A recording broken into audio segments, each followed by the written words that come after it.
so nice and sharp. I want to get to work right away if I get the chance. Good luck. Yours truly, Jack the Ripper.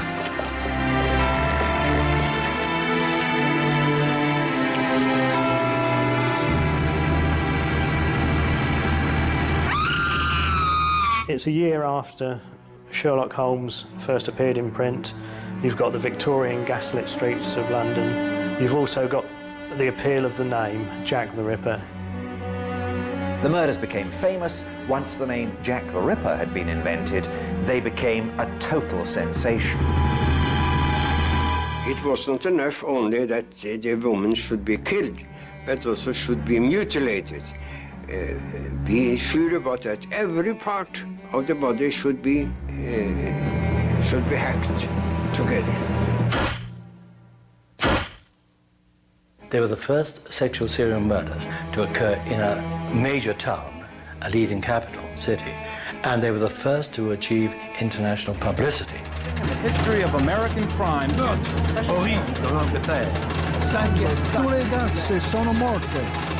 What fascinates people is not the murders themselves, it's the puzzle. Who? Who did it? Why weren't they caught? And it's that puzzle which teases everybody.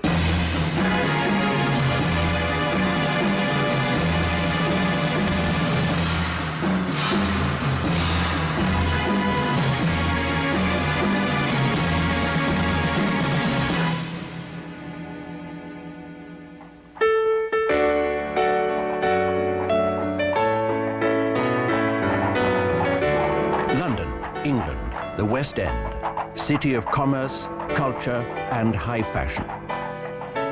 A society of wealthy gentlemen in top hats and cutaways. Their wives, gentle ladies. Their children, tended by nannies. Queen Victoria reigns supreme. In contrast, the East End, where 900,000 impoverished people lived in cramped, filthy slums, and entire families were homeless. Whitechapel, the most destitute area of all, is where the murders took place. This outcast community was ignored and reviled by Victorian London. The East End, having become a dirty, rundown industrial district, now, in a time of economic depression at the end of the 1880s, was an area of overcrowding, misery, and unemployment, and an area where at any time almost any woman might have to prostitute herself as the only way to feed her children. I've talked to person after person from the East End today who said, yes, they always reckoned Grandma had to go out on the streets when time was bad, and nobody thought any of the worse of her for it. The life of these women, one tends to sometimes forget, is just how brutal and how harsh it was. You could buy one of these women for 3 pennies, or 2 pennies, or a loaf of stale bread. The price of 3 pennies was fixed because that was what the women would pay for a large glass of gin.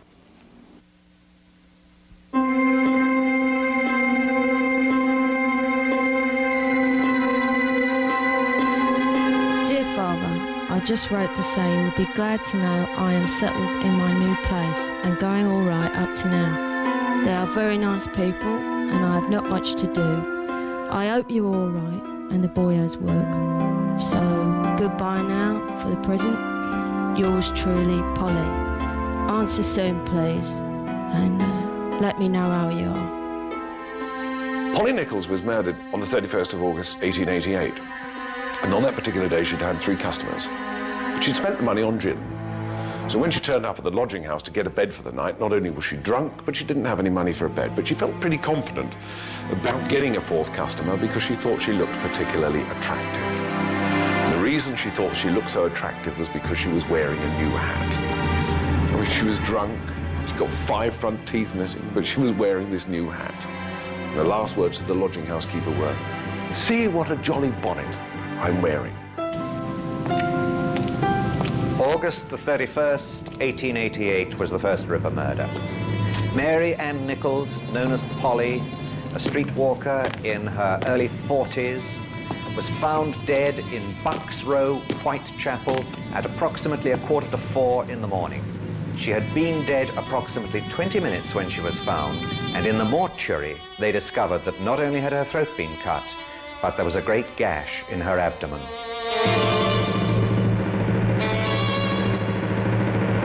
Now, these murders became very famous for a most peculiar reason. The very first elections to the London County Council were taking place, and the radicals, the extreme leftists, thought they had a very good chance of winning the East End. The radical newspapers, particularly the Star and the Pall Mall Gazette, two London evening newspapers, realised that if they wrote up the murders, they could draw attention to the terrible social conditions of the East End, and they did. And they sold more papers than anybody had thought possible. As far as the public attention was concerned, you could say that journalists were absolutely responsible for part of the fear and the fervour. When you look at the papers of the time, you see the lurid front-page illustrations on police news and equally lurid treatment of the subject on the inside. Even the Times fell for it. Even the Times was swept away by Ripper fervour and Ripper fever. A nameless reprobate. Half beast, half man is at large. Deadly, cunning. Insatiable thirst for blood. Whitechapel theme strikes again. If you could take my unit and I back to 1888 to the crime scene, I would suggest that we focus in on the first homicide. Generally, the first homicide is the focal point, is the area where the subject feels the most comfortable. And that would be the area where either he is employed or where he resides. I believe the subject would go back to the scene, go back there and kind of hang around there and fantasize and relive the crime. You can have situations where the murderer's standing here, the victim's lying there, the murderer's covered in the victim's blood, he's left his fingerprints and handprints all over the murder scene. There's no way you could combine the two. The scientific knowledge didn't exist for that to happen. So literally, you have got to catch the murderer in the act of murder.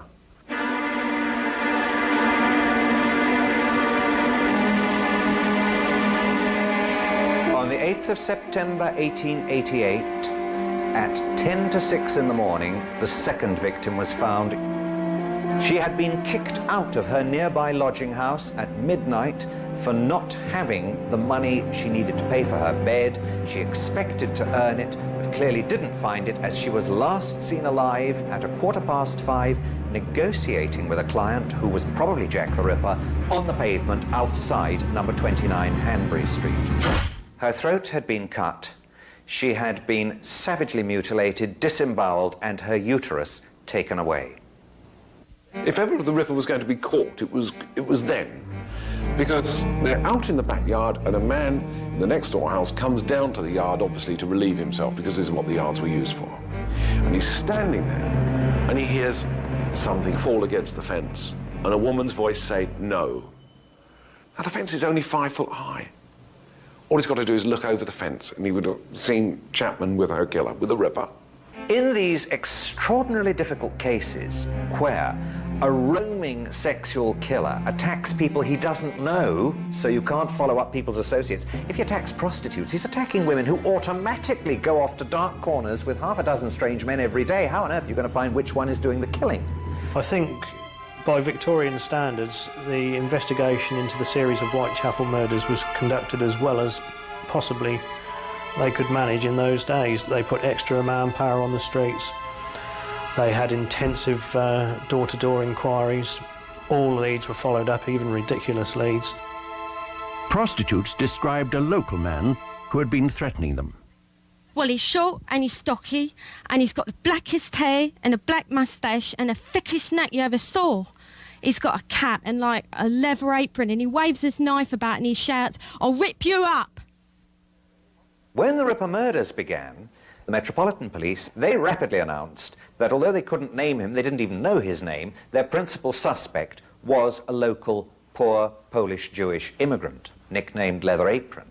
Scotland Yard quickly arrested John Pizer as Leather Apron in order to stop the press from printing inflammatory articles about an immigrant man threatening London women. There was no evidence implicating Pizer in the murders, and he was quickly released. But the incident fed ethnic tensions in the East End.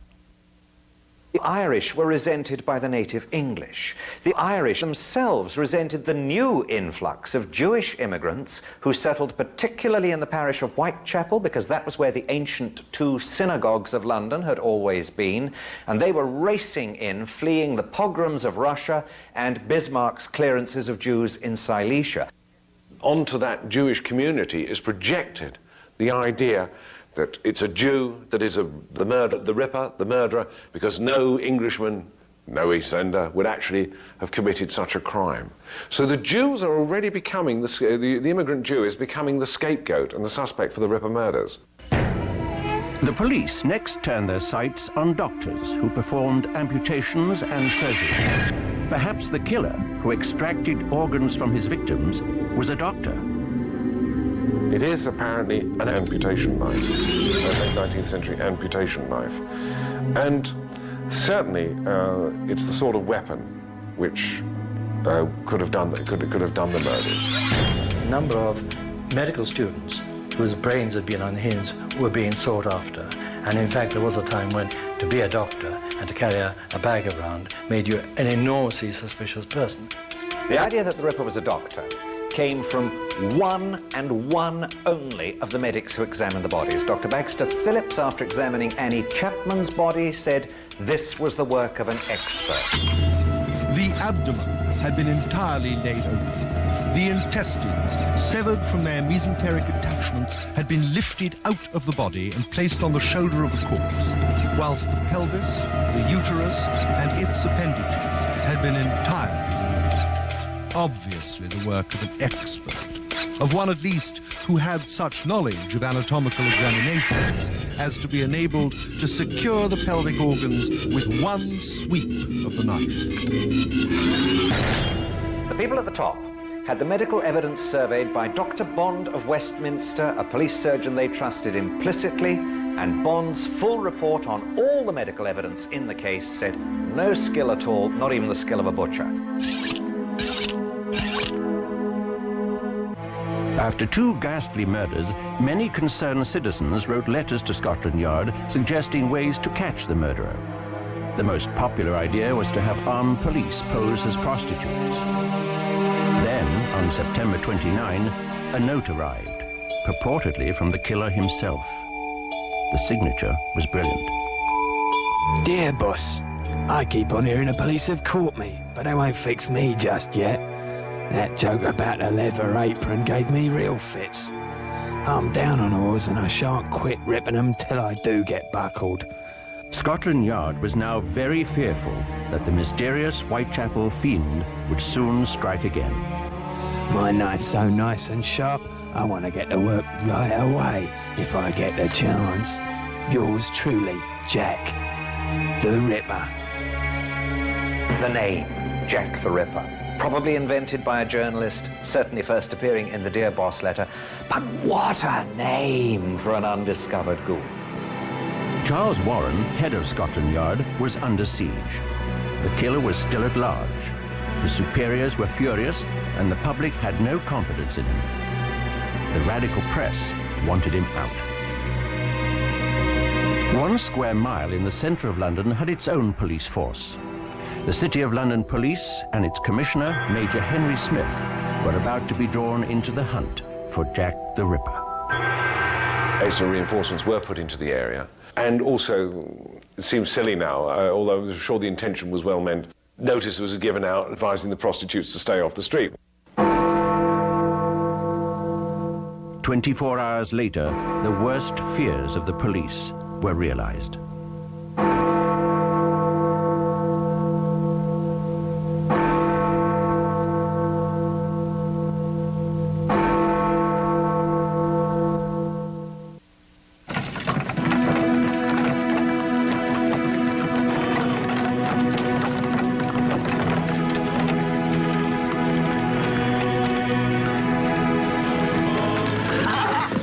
First victim that night was Elizabeth Stride, nicknamed Long Liz. She had been seen hustling for trade up and down a little road called Berners Street in the East End during the evening from 11 p.m. Her body was found at about 1 o'clock in Dutfield's yard, a little opening off Berners Street. Her throat had been cut, but she'd not been mutilated, and it is thought that the Ripper may have been frightened off by hearing Diemschutz's pony and trap approaching. Murderer slipped out from behind the gateway, headed west, and crossed the invisible boundary. No big wall or ditch to jump. It's just crossing from one side of the street to the other. Crosses from Scotland Yard territory into the city. It is there, then, he picks up the second prostitute on that night, a prostitute called Catherine Eddowes. Night, old cock.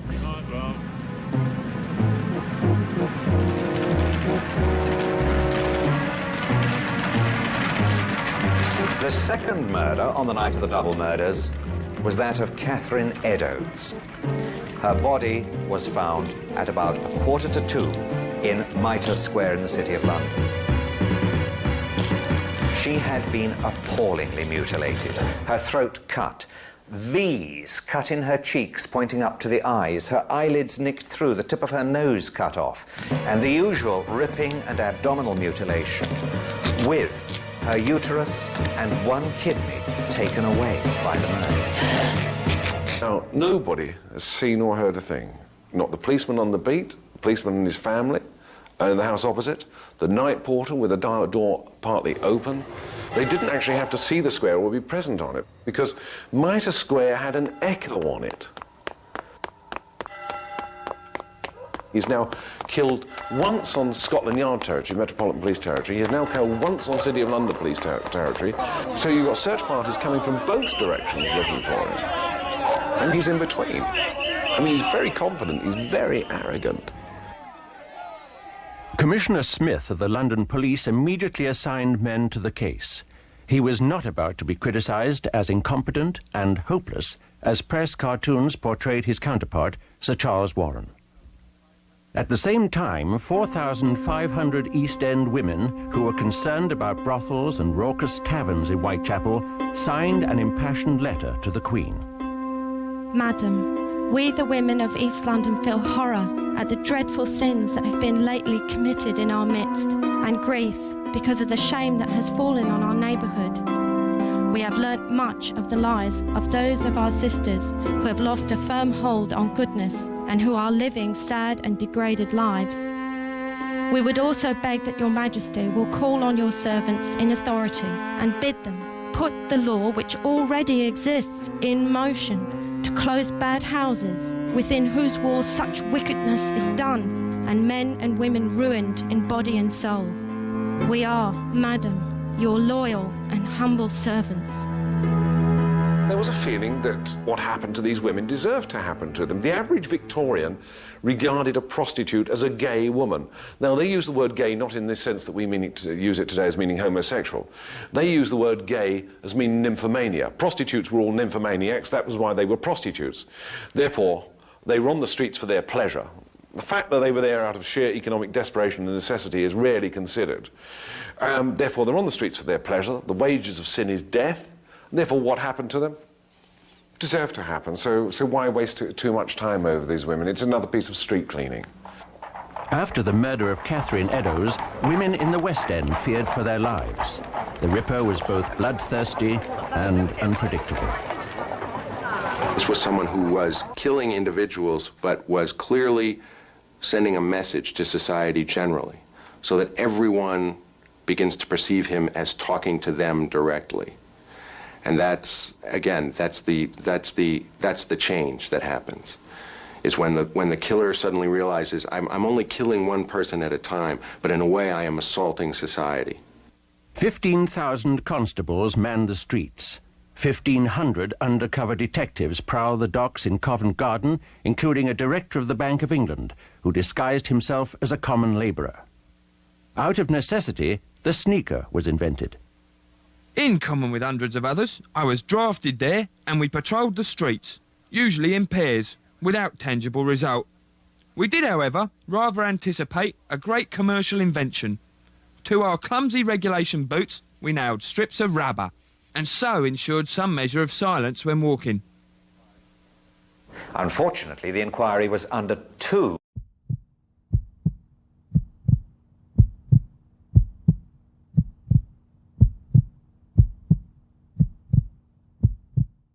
two separate directions. The city police, with their involvement with Catherine Eddowes' murder, the one canonical murder that took place in the city, held a separate investigation, and although the two forces were supposed to liaise, and did liaise quite well at ground level, the chiefs didn't get on, and the chiefs did not properly exchange information. Soon, citizens took matters into their own hands. We know that the vigilante groups arrested people on the streets. We get accounts of people being taken to stations and obviously embarrassed police officers having to arrest sort of quite respectable gentlemen out on the street. Possibly, too, they released the Ripper on occasion. It's speculation, but nonetheless, it is something to be considered. George Lusk, head of the Whitechapel Vigilante Committee, received a letter posted from hell, probably from the real killer. The syntax was clearly Irish, and the envelope contained parts of a human kidney. Mr. Lusk, sir, I send you half a kidney I took from one woman. Preserved it for you. T'other piece I fried and ate it. Was very nice.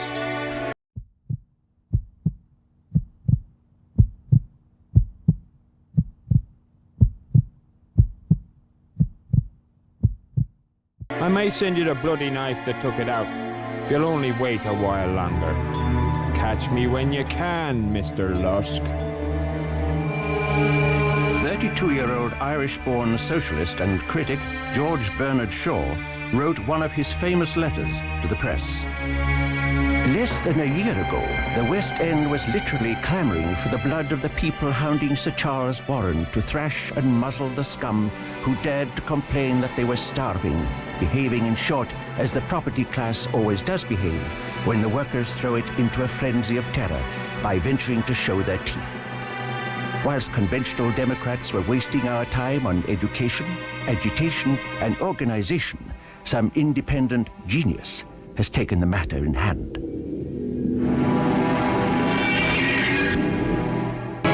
A murdering fiend called Jack the Ripper had killed 4 women.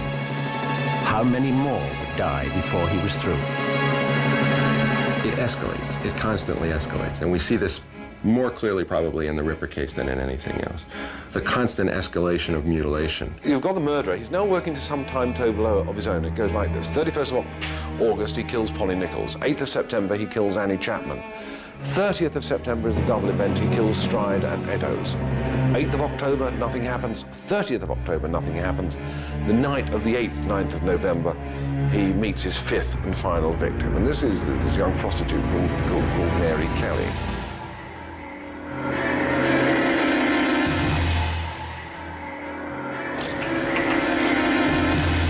On the night of the 8th, 9th of November, it's raining, she's out on the street, she's looking for customers.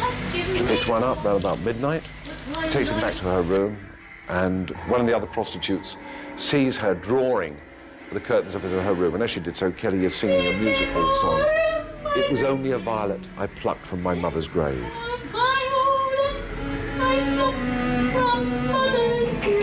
Around about 3:30 in the morning, she picks up the Ripper. Some people living in Miller's Court hear a faint cry of murder. It's almost certain that it was at that point that the Ripper, lying on the bed beside Mary Kelly, throws the sheet over her head and makes his first thrust through the sheet with a knife. He has several hours to work over.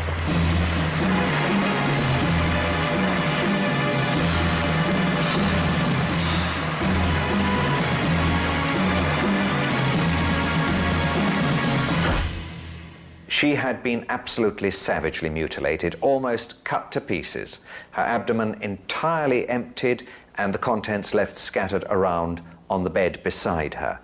Pieces of flesh had been left on a table beside the bed.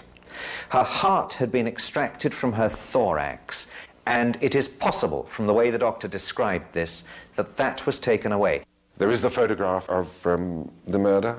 She's lying on the bed facing the window. You can just see the puff sleeves of her chemise. This is what confronts the police when they get there to begin the investigation. News of Mary Kelly's savage death stunned the world. Eine furchtbare Morde in London, in Whitechapel. Nothing in the history of American crime can, for special horror, be said to outmatch East End butchery. The horrendous murder of Mary Kelly alarmed Buckingham Palace and greatly distressed Queen Victoria.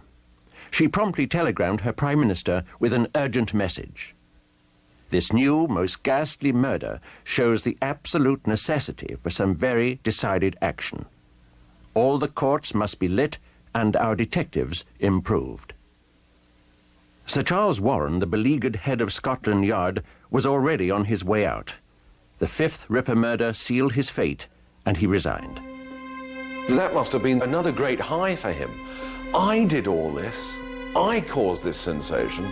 It's my doing. And again, it feeds the vanity and the arrogance. 12th of November, 1888. My name is Joseph Barnett. I reside at 20... Mary Kelly's lover, Joseph Barnett, was summoned by the coroner to identify what was left of her decimated body. I have lived with the deceased 1 year and 8 months. Her name was Marie Jeanette Kelly. I have seen the body. I identify her by the ear and the eyes. Now, the Ripper had killed 5 women in ever-increasing acts of violence. Scotland Yard and the city police kept extra forces on the street and continued to search for the Phantom of Death. The police at the time were hampered. They were hampered by the fact that they had no experience of sexual serial murders. They had no files to look at. They had no reliable consultants who could come along and say, it'll be a man like this, look for this sort of man. They therefore were looking for the traditional madman, someone who was, say, foaming at the mouth or had a vacant stare. If I was conducting an interrogation of this individual back then, I probably would focus in on the fact, if it was Jack, say, hey, Jack, I know you got blood on you, Jack. I know you got blood on you. It's not a question of whether or not you did it or not. I know you did it, but I know you got blood on you. I think you can say Jack the Ripper was cunning rather than clever. Clever he may have been, we just don't know. But certainly he had luck on his side and must have had a degree of animal cunning to escape the police net. 5 women had been brutally killed, and still nobody could name the man who had committed the crimes. 4 years later, in 1892, the file was closed on Jack the Ripper. 2 years later, Sir Neville Macnaghten, senior official of Scotland Yard, wrote a memorandum stating the 3 chief suspects he believed might have been the Ripper. No one ever saw the Whitechapel murderer. Many homicidal maniacs were suspected, but no shadow of proof could be thrown on any case. I may mention the case of 3 men. Mr. M. Druitt, said to be of good family, who disappeared at the time of the Miller's Court murder, whose body was found in the Thames about 7 weeks after that murder. He was sexually insane, and from private information, I have little doubt that his own family believed him to be the murderer. Michael Ostrog, a Russian doctor and a convict, who was subsequently detained in a lunatic asylum as a homicidal maniac. Kuzminski, a Polish Jew and resident of Whitechapel. He had a great hatred of women, especially of the prostitute class. He was removed to a lunatic asylum in March of 1889. Macnaghten's memorandum was published in 1915, and ever since, criminologists have debated its merits. Chief Anderson of the Metropolitan Police wrote that the Ripper had been positively identified. He was a local Jewish man, picked up after the final murder and put into an insane asylum. He could not be named or tried because he had gone insane and was unable to defend himself. When you search the asylum records looking for an immigrant patient from Whitechapel who fits, there is only one who fits with the timing of the end of the murders, and that is a man called David Cohen, 23 years old, who was taken by the Metropolitan Police because he had had a fit of raving mania and they picked him up on the streets. He was taken by the police 4 weeks after the last murder. It looks as though David Cohen was the man they believed was Jack the Ripper. While 19th century police believed that a serial killer was a homicidal maniac, this view would be expanded in the 20th century, when 70 more suspects would be named as Jack the Ripper.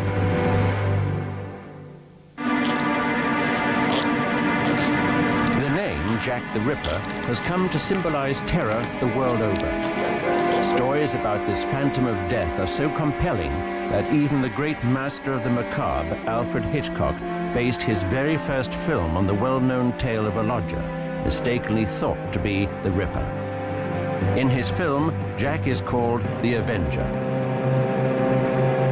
Officers from Scotland Yard. What's your name? George Bunting. In 1932, director Maurice Elvey produced his version of the same plot, The Phantom Fiend.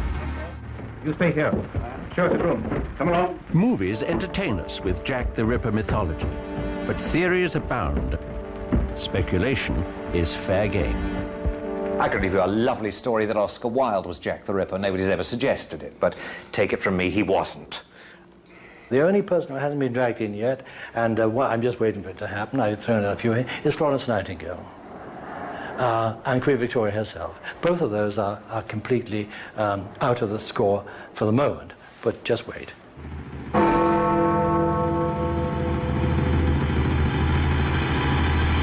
Cream has been put forward as a suspect for Jack the Ripper, although he was in prison in Illinois in the USA at the time of the Ripper murders, which I think writes him off conclusively. The Cream theory originates from the fact that the hangman Billington, whilst on the scaffold hanging Cream, heard the words, "I'm Jack the," as the trapdoor was sprung, and then it was cut off by the rope.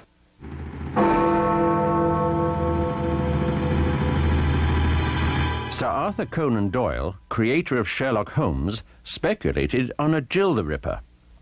If a man was in disguise as a midwife, he could move about the streets with blood-stained clothes, undetected.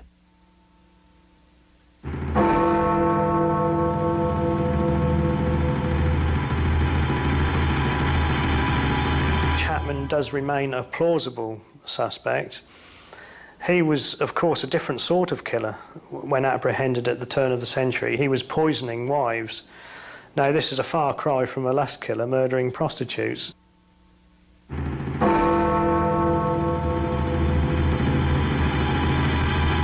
If you are fascinated with the mystery of Jack the Ripper, you are a Ripperologist.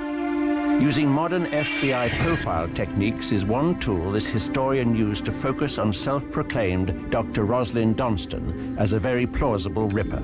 It started with his wielding a sword when he was 18 years old as a surgeon and soldier in Giuseppe Garibaldi's Italian campaign in 1855.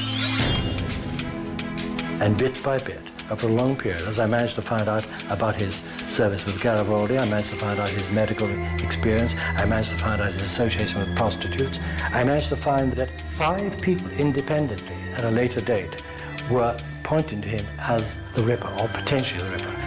Most important of all, in 1896, W.T. Stead, the former editor of the Pall Mall Gazette that Johnston used to write for, actually in print in his magazine Borderland said that for a whole year I believed him to be the veritable Jack the Ripper. Donston was in the perfect location to perpetrate the murders. He placed himself as a patient in a London hospital, located a few blocks from Bucks Row, scene of the first murder. His actual capacity to become a serial killer died, of course, with his failure in health. He was no longer, after 1889, capable of another cycle of murders. The theories that intrigue people the most involve the Royal House of Windsor. It is a shocking thought that a member of the monarchy, the head of a great nation, could actually be involved in the crimes of Jack the Ripper. It all centers on this man, the black sheep of the royal household. Prince Edward Albert, Duke of Clarence, was grandson of Queen Victoria and heir to the throne. Physically weak and poor in his studies, he was a target of gossip, especially about his sexuality. He died in 1892 of influenza or syphilis. The stories vary.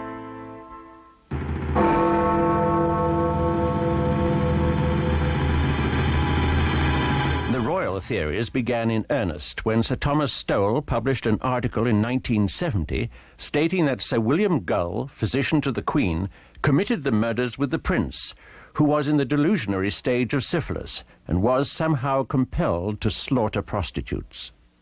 And in that way, you know, leaps and bounds, almost like a fantasy game, the Duke of Clarence was dragged in for the first time. That immediately attracted worldwide attention because anything to do with the royal family sells newspapers.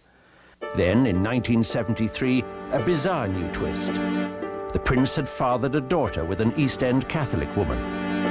Gull and Freemasons covered up for the prince. And the whole thing was a Masonic conspiracy to save the crown, because the Duke of Clarence had done something he shouldn't have done. He had married a Roman Catholic lady and had a child by her, and that was death for the royal family. So, in fact, all the people who knew about it had to be eliminated. There were 5 prostitutes. According to that theory, Gull and the prince rode through Whitechapel in a coach and sought out Mary Kelly and the 4 other prostitutes. They mutilated the bodies and lay them on the street to be found by the police.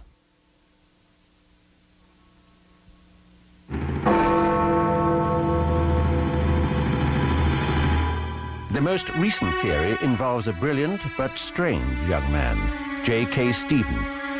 He was hired as a tutor for Prince Eddie. The royal family had no idea about that J.K. Stephen was a homosexual and had personal problems. And they developed a very strong relationship between them. Very strong. When the prince became engaged to marry, an infuriated Stephen went on a murderous rampage of prostitutes, with Prince Eddie as his lookout. J.K. Stephen, who I think was Jack the Ripper, was a loner to some extent. But he was more than a lust murder. He really wanted to kill the woman piece by piece. If any of these theories are true, there was a cover-up of majestic proportions. That the heir to the English throne was either an accomplice to the Ripper murders or Jack the Ripper himself is the stuff of bestsellers and television movies.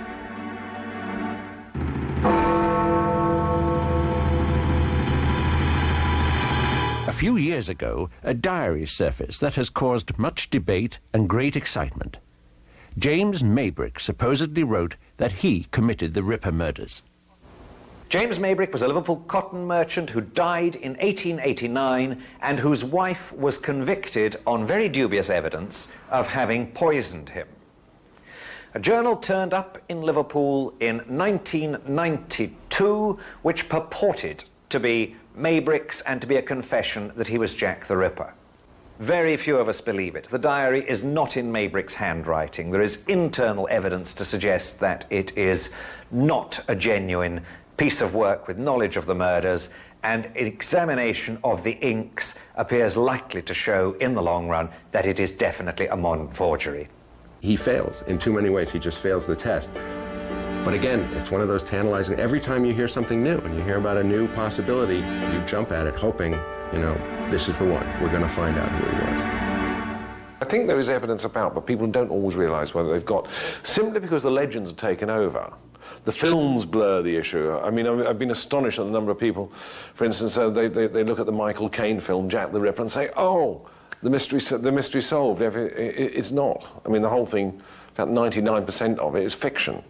But for a lot of people, that's the solution to the case. So, therefore, if they do come across evidence, if they do come across documentation, they're not going to put it forward because they think the mystery has been solved. It hasn't. And that's one of the things we need to sort of get over, that we are still looking for the identity of Jack the Ripper. Nobody really knew what was within him. Nobody knew what he was thinking, nobody knew his feelings. And at the same time also, he was afraid that he might be discovered, which was one reason as to why he couldn't be found. There is a brand new suspect for Jack the Ripper, the Phantom of Death, who terrorized London more than 100 years ago. He is an Irish-American outlaw who outfoxed Scotland Yard in London and New York. This American was at large in London at the time of the murders. The police were seeking him at the height of the murders. He was arrested after the Miller's Court murder, at which time, of course, the murders ceased. He escaped from England in early December 1888 and got back to America and was never arrested by Scotland Yard. despite the fact that they sent a team of detectives to America to try and catch him. A letter with an undisputed provenance is the source of this new information. The letter in question was written in 1913 by Chief Inspector John Littlechild of Scotland Yard to fellow criminologist George Sims. To Littlechild's mind, he thought that this man could well be Jack the Ripper, and he's American, he's genuine, and we've got documentary evidence of his flight to America. Self-proclaimed Dr. Francis Tumblety is more than likely the subject described by Littlechild. Dr. Francis Tumblety, who was arrested in London 6 weeks ago on suspicion of being the Whitechapel murderer, arrived here by the steamship Britannia on Sunday under an assumed name, Dr. Frank Townsend. Detectives were waiting for him on the dock, and they tailed him to an East 10th Street lodging house. It is not known exactly when the doctor eluded his watchers. His landlady found his room empty. A half-open valise on the chair and a big pair of English cavalry boots were all that remained to tell the story of Dr. Tumblety's flight.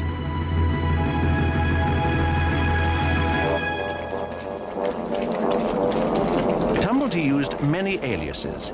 He may well have chosen the name Blackburn to purposely align himself with an infamous Dr. Luke Blackburn, a staunch Confederate and instigator of nefarious plots during the time of the Civil War. Dr. Tumblety, alias Blackburn, the person who was arrested in London a week ago as Jack the Ripper, was a well-known character in Brooklyn many years ago. In the 60s, he used to walk down the street in his uniform, accompanied by a big dog. April the 16th, 1865. President Abraham Lincoln was assassinated. Tumblety, possibly mistaken as the infamous Confederate Dr. Luke Blackburn, was arrested. This was the report Colonel Baker gave Washington about their prisoner. All his papers were examined. He has gained an extensive notoriety as an impostor and quack, but nothing was found in them lending to implicate him with the assassination. Within a few weeks, he was released. Washington, D.C., May 26, 1865. To the Honorable E.M. Stanton, Secretary of War. Sir, I have the honor to recommend the release from custody of F. Tumblety, prisoner now at the Old Capitol. Very respectfully yours, H.G. Burnett, Provost, Colonel, and Judge Advocate. Tumblety wrote in one of his 3 published books, "I am the most well-known person in the entire city of Washington."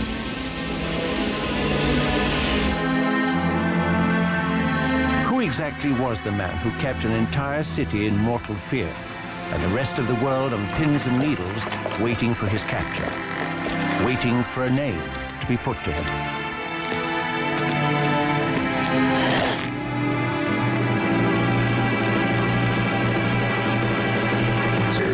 Certainly as old as human society is. When you have a form of behavior that is so connected to the intimate details of childhood and family upbringing, so for as long as there have been children and families, there have probably been these kind of characters.